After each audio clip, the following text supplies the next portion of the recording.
poquito el video, pero vuelve. Entonces estaba explicando de cómo identificar el conflicto en una narración. Tenemos 4 pasos importantes.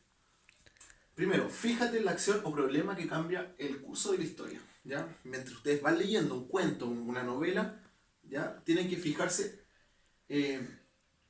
cómo cambia el transcurso de lo que va pasando anteriormente, ¿ya? ¿Cómo es eso? Se lo explico. Cuando comienza uno a leer un libro, ¿no es cierto? Comienzan a aparecer personajes, comienza a aparecer un contexto, un lugar donde se está desarrollando la historia, un espacio, ¿ya? Hay un diálogo, empieza la historia. Luego, ¿ya? De ese inicio, inmediatamente hay algo que pasa que va a cambiar el sentido de la historia. Ese, ¿ya? Es el primer paso para identificar el conflicto en una narración. Entonces, hay que fijarse en qué momento cambia el transcurso de la historia. Segundo, observa las reacciones de los personajes ante el conflicto y las acciones que realizan para intentar resolverlo. Importante, una vez que ustedes identifican dónde cambia el transcurso de la historia, se centran en cómo los personajes van a tratar de enfrentar este conflicto y cómo se va a resolver. Tercero, determina qué relación hay entre el nudo y las distintas acciones principales del relato. ¿Ya? ¿Qué significa eso? Ustedes tienen que ver bien, reconocer el conflicto y qué pasa, ¿no es cierto? ¿Qué acciones principales pasan en torno a ese conflicto? Y cuarto, fíjate en cómo se resuelve el conflicto y piensa qué sentido puede tener este desenlace. ¿Ya? Es la parte final, ¿no es cierto? ¿Qué va a pasar? ¿Qué pasa con los personajes en ese conflicto? ¿Cómo se resuelve? Si se resuelve o no, si queda ahí, ¿ya? Eso es muy importante.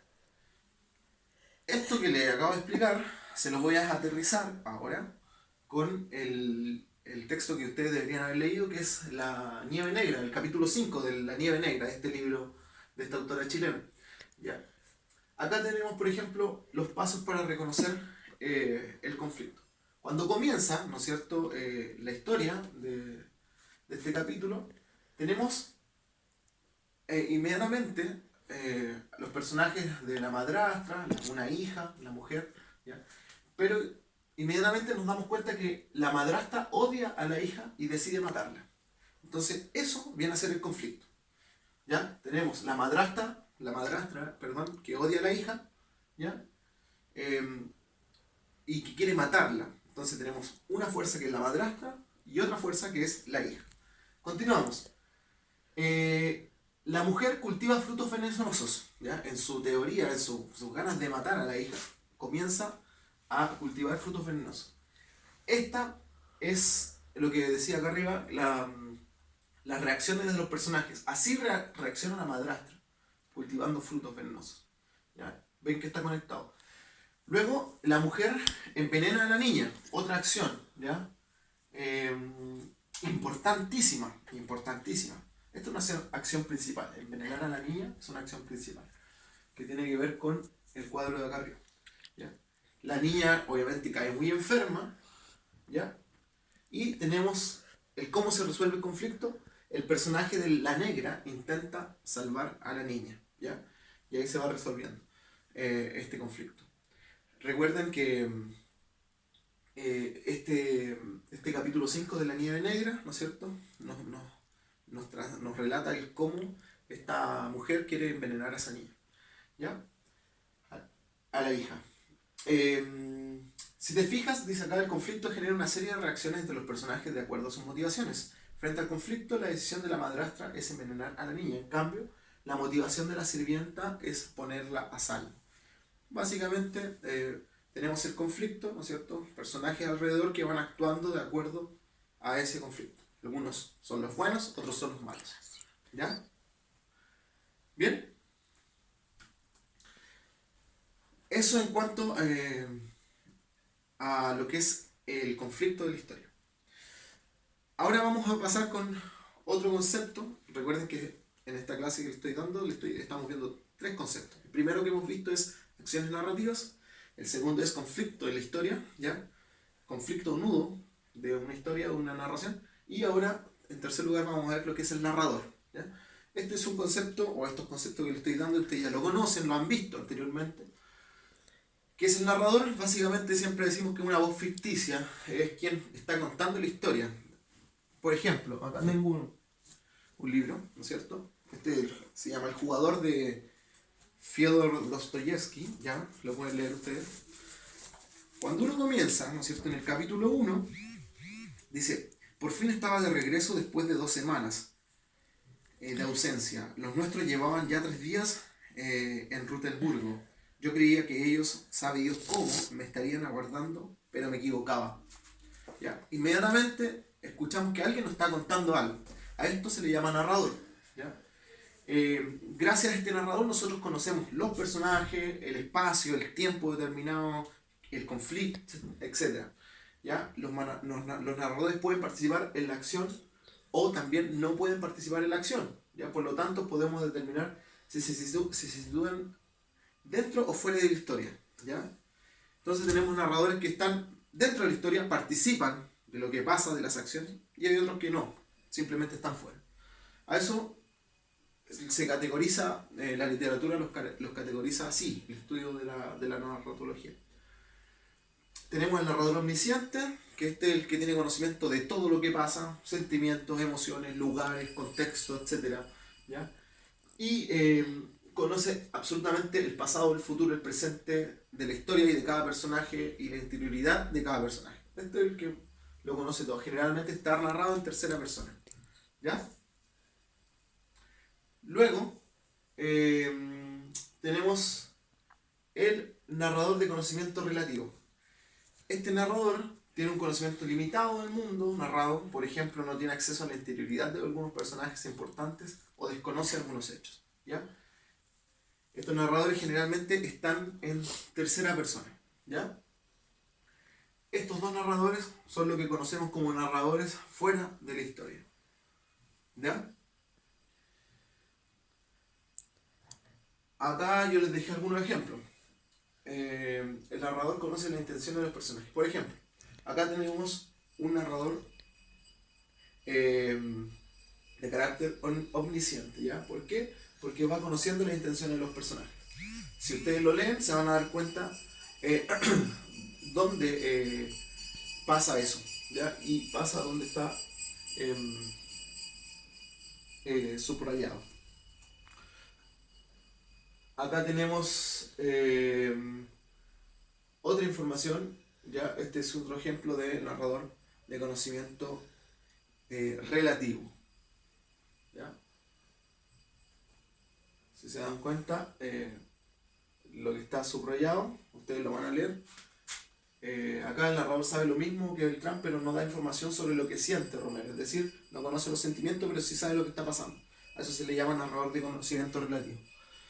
Y acá tenemos los narradores dentro de la historia. Tenemos el protagonista y el narrador testigo. El protagonista es un narrador que también es personaje principal dentro de la historia, que narra sus vivencias, no tiene acceso a la interioridad de los personajes, solo a la propia interioridad. ¿Ya? Y tenemos el narrador testigo, que es un personaje de la historia, pero no el principal. ¿Ya? Su conocimiento de la historia también es limitado. La participación de este narrador se remite a dar a conocer solo lo que ha visto o ha escuchado. Y les pongo acá también 2 ejemplos donde se evidencia estos narradores. Acá tenemos un narrador protagonista. El narrador se centra en sí mismo, cuenta su propia historia. Dice, como mi apellido es Pirrip y mi nombre de pila es Philip, mi lengua infantil al querer pronunciar ambos nombres y bla bla bla, ustedes lo leen después. ¿Ya? Es un ejemplo sobre el narrador protagonista. Y acá tenemos narrador testigo. Salió nomás el 10, un 4 y un 6, cuando ya nadie lo creía. A mí, ¿qué me importaba? Hacía rato que me habían dejado seco. ¿Ya? Narrador cuenta la historia de Flores y Zúñiga. Va contando lo que va pasando, pero también es un personaje dentro de la historia. Eso. La actividad que les voy a dejar yo es que apliquen estos 3 conceptos que hemos visto, ¿ya? Leyendo El siguiente cuento es un cuento que es bastante breve, que no lo tenía de otra forma, solamente lo pude poner así porque no estaba en otro formato, pero igual se lee, ¿ya? Se llama El regreso de Senkovich. Este cuento es bastante bueno, ¿ya? Breve y fácil de entenderlo. Eh, Son una, dos, tres, cuatro y cinco. Cinco páginas breves.